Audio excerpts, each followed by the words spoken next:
ആ കാണുന്ന മരങ്ങൾക്ക് പുറകിലൊരു അരുവിയൊക്കെ പോലൊരു വാട്ടർ ബോഡി ഉണ്ടെന്ന് പറഞ്ഞാൽ വിശ്വസിക്കുമോ?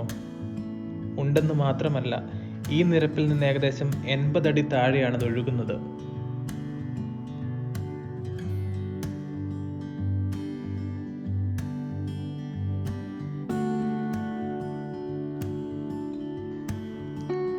ആ മുകളിൽ കാണുന്ന മരങ്ങളാണ് ഞാൻ നേരത്തെ കാണിച്ച മരങ്ങൾ. ഇത് ശരിക്കും അൺബിലീവബിൾ ആയ ഒരു സ്പോട്ടാണ്.